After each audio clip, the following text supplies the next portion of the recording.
You are listening to the Becoming the Wealthy You podcast with Jermaine Foley.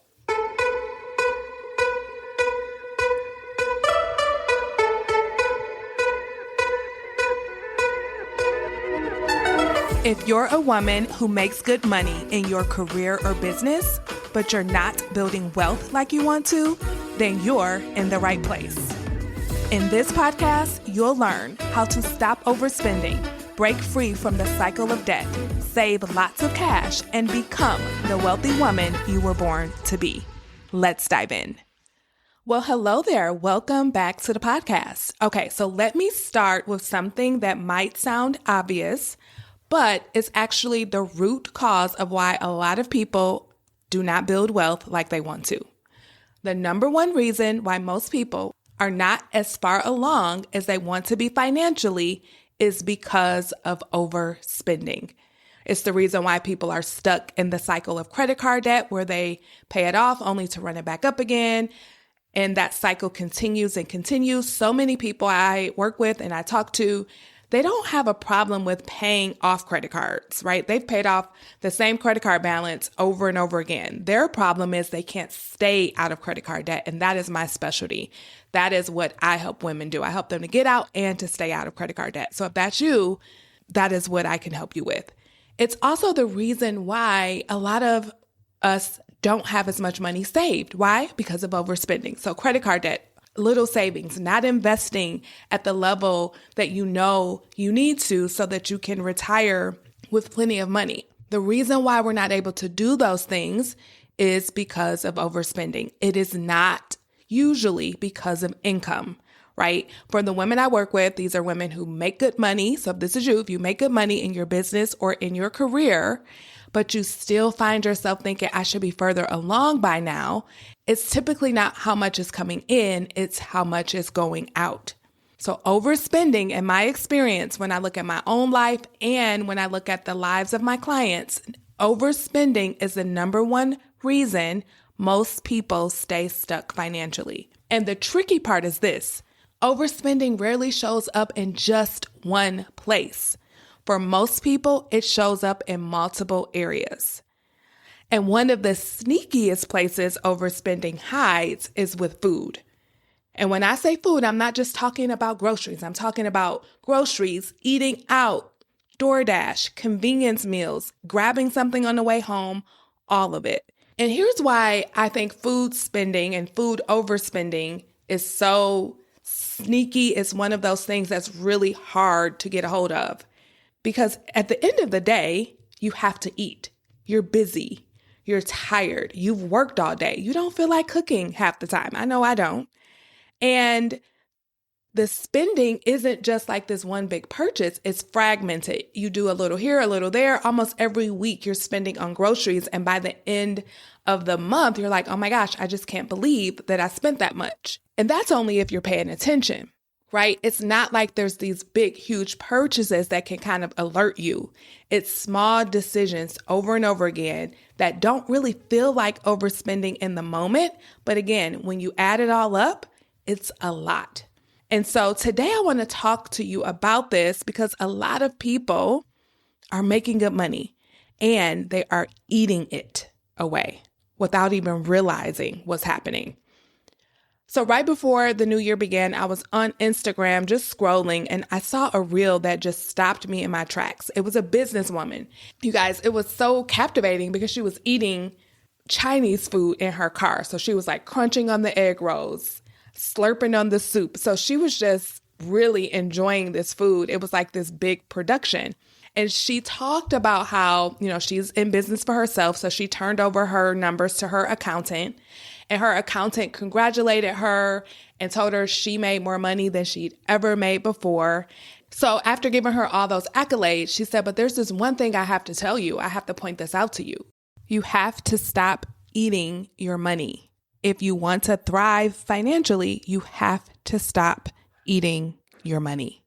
And so the woman was talking about how that was her last time eating out. And in 2026, she was going to really turn over a new leaf so that she could, take her accountant's advice. She wasn't going to give up eating out altogether, but she was really going to try to be mindful of it moving forward. And so that one sentence, you have to stop eating your money, it really resonated with me because of my own experience and because of what I see when I'm working with my clients.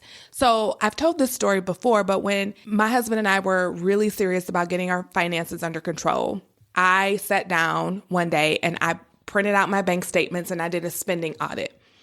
And at the time, it was my husband and myself, and we had 2 toddlers.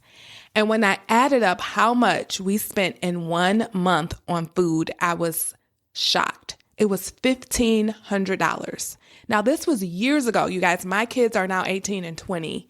And we know that grocery prices back then, almost 15 years ago, or maybe even longer, the prices were not what they are today. And we were spending $1,500 on food. Part of it was just convenience spending, right?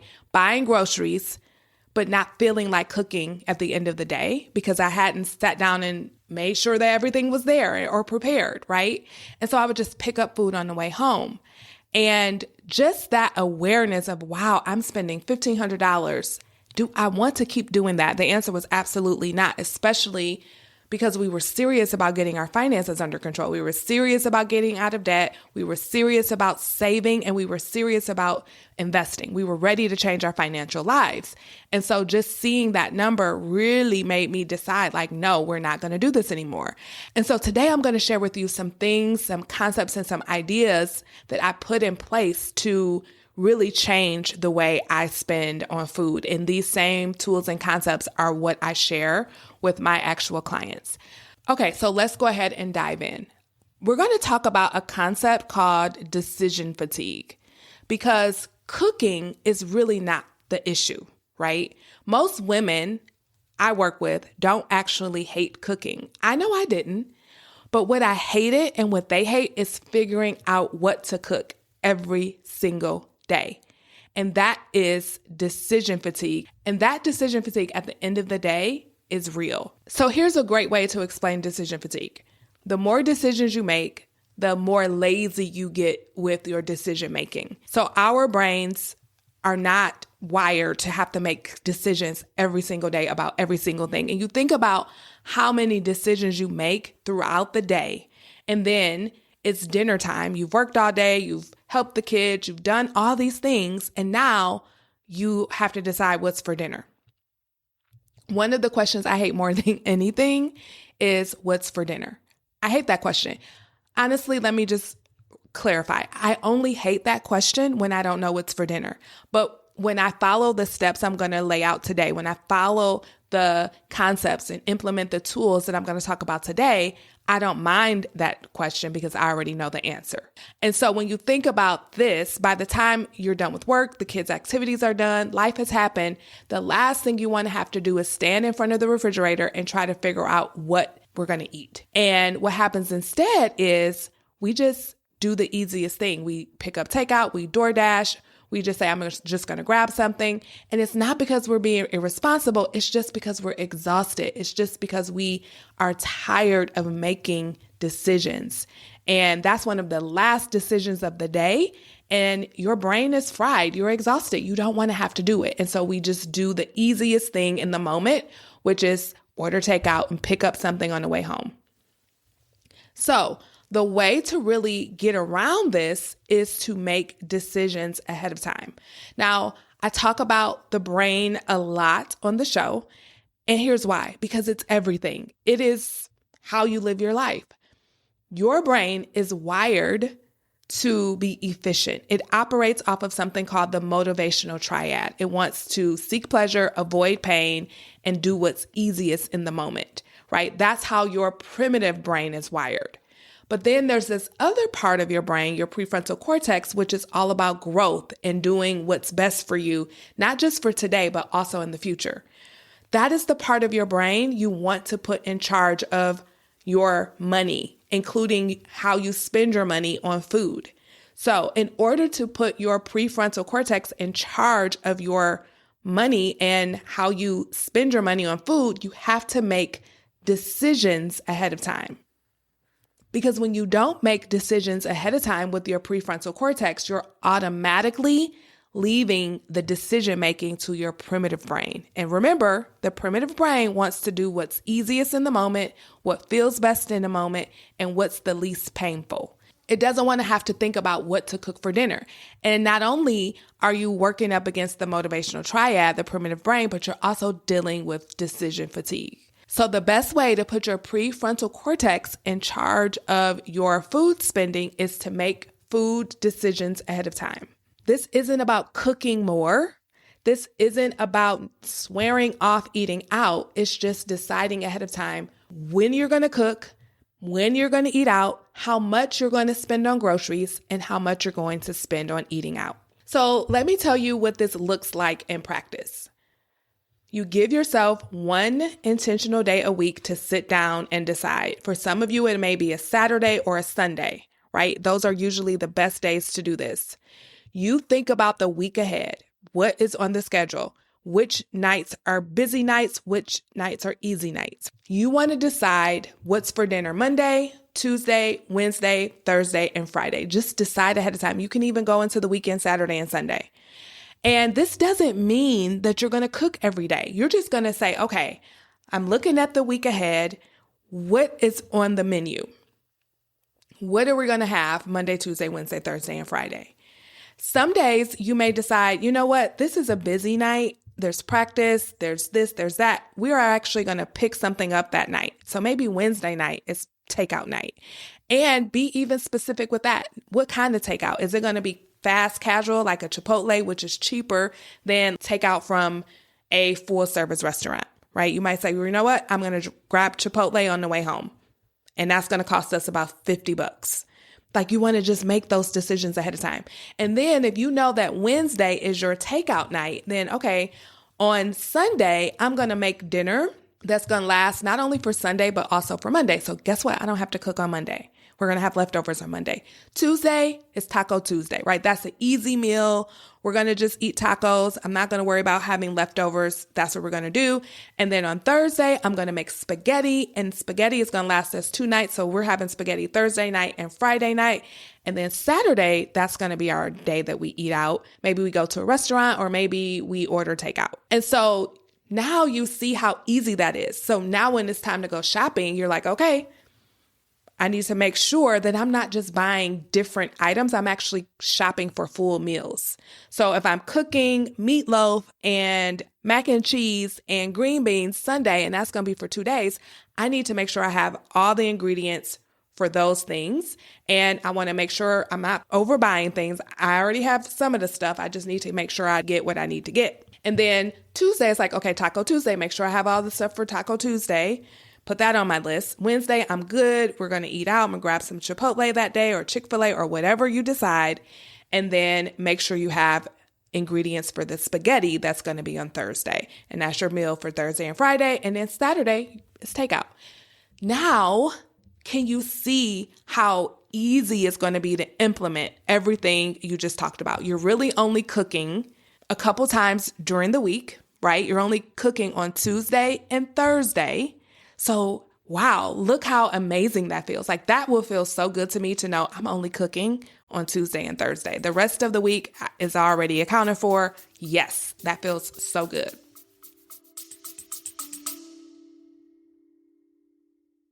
If you've been listening and realizing that money is the one area you just can't seem to figure out, even though you're successful everywhere else, hear me when I say this.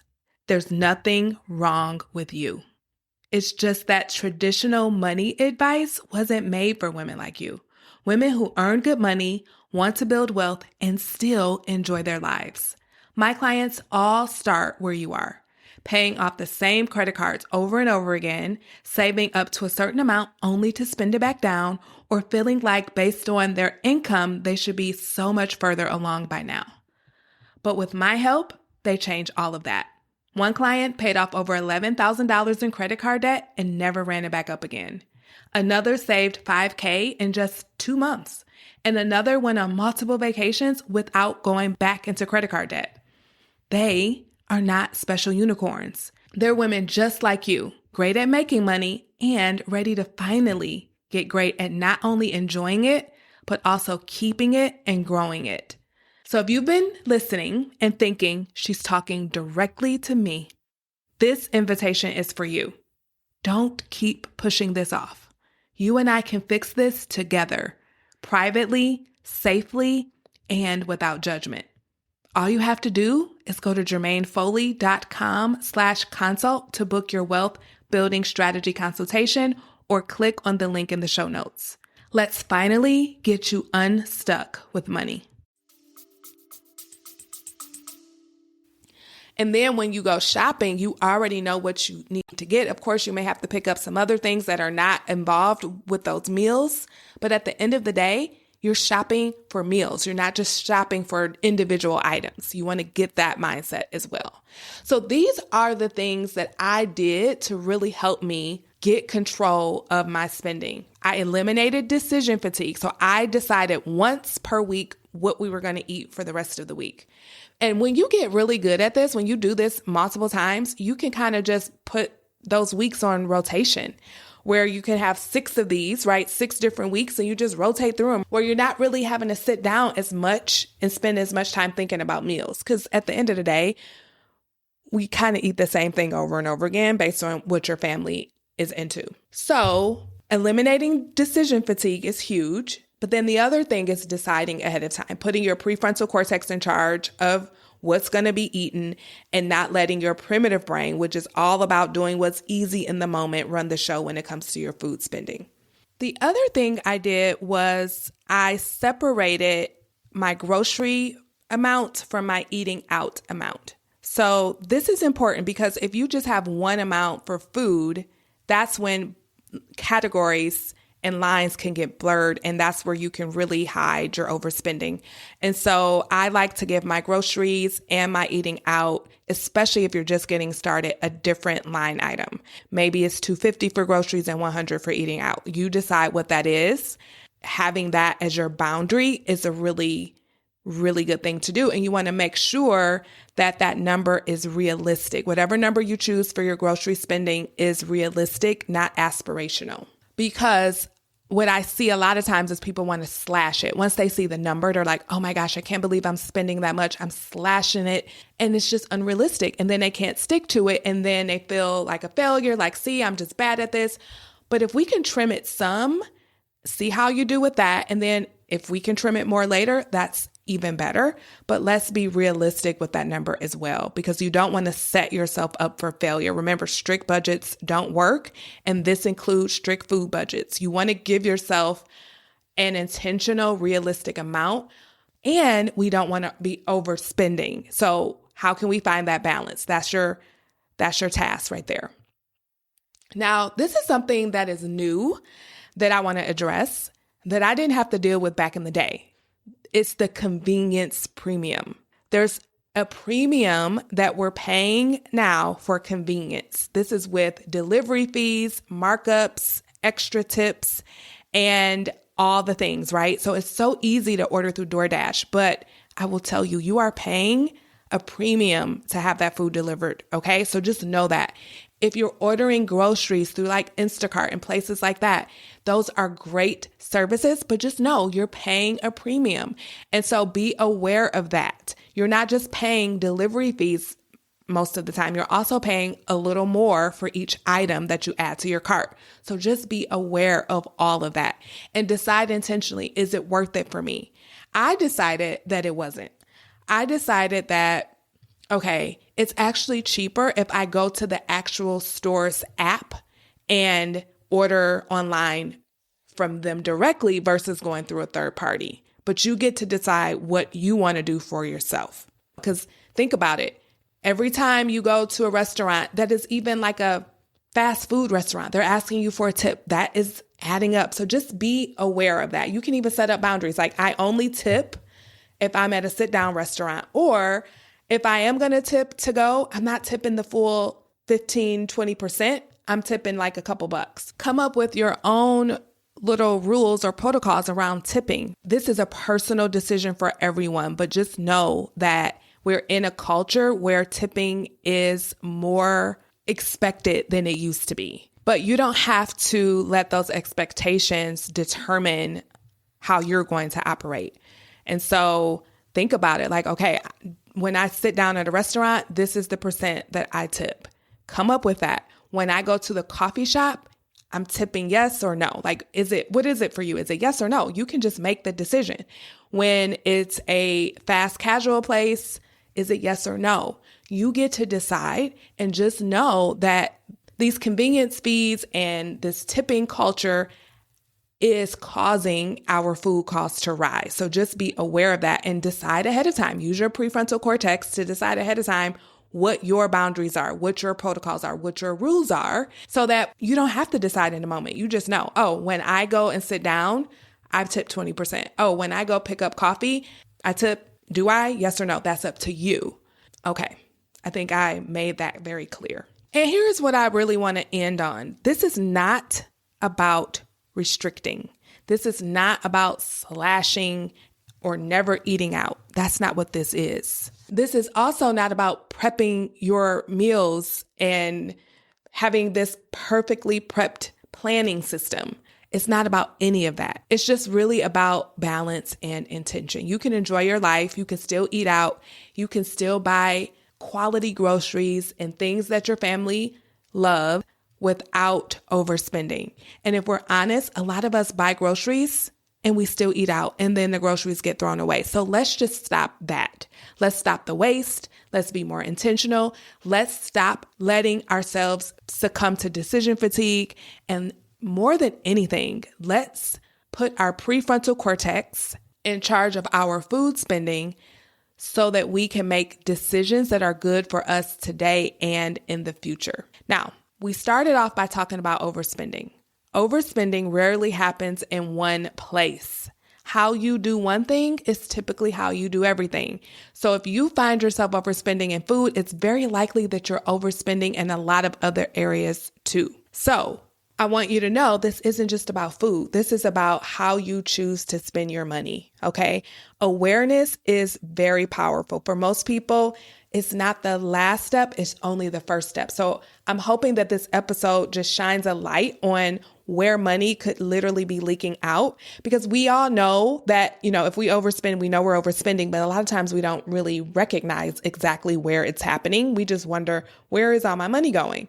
And so I'm shining a light, hoping to help you to become more aware of where your money might be going when it comes to food. But this is just one area, okay? And so if you're someone who knows that overspending is keeping you stuck, not just with food, but in other areas too, if you do a lot of emotional spending, if you spend when you're bored, if you spend when you're frustrated, if you wonder where all your money is going, if you can't figure out why you cannot get out of credit card debt and stay out, if you wonder why you can't get that 6-month emergency fund funded, if you're wondering why you're not as far along as you want to be, there's some patterns, there's some habits with your spending that probably need to be dealt with. And it's probably deeper than just your grocery spending. And so if you identify with that, if that sits with you, if that resonates with you, if you can see yourself in that, I want to invite you to get support. Because with support in my one-to-one money coaching program, we will figure out what your issues are, what your tendencies are, and how we can create systems that will help you to spend intentionally so that you can get out of credit card debt and stay out, so that you can save and feel financially secure, so that you can begin investing at a higher level, so that you can stop stressing and worrying about money all the time. Okay, this is just one small area. But for many of you, there are so many other areas that need to be looked at. And if you're ready, and I know some of you are ready, you're ready for support, then you're invited to book a one-to-one money coaching consultation with me by going to jermainefoley.com/consult. That's Jermaine with a G, foley.com/consult. During that time, we will look at where you are, where you want to go, and how I can help you to get there, and not just get there, but stay there and continue to grow more and more and more beyond what you've ever been able to accomplish before. So we're talking about getting control of your spending without feeling deprived. We're talking about getting out of credit card debt and staying out. We're talking about saving money and letting it grow and really getting comfortable with having money, not just making it and spending it. That is what I work with my clients. And if that is something that you know you need, then I would love to meet you on Zoom. All right, I will see you next time. Bye-bye. Hey, if money is the one area of life you just can't seem to figure out, even though you make good money, you're not alone. That's why you're invited to book a complimentary one-to-one money consultation with me so that we can figure out how to solve your biggest money challenges. To sign up, simply go to jermainefoley.com/consult or check out the show notes. Hope to meet you soon.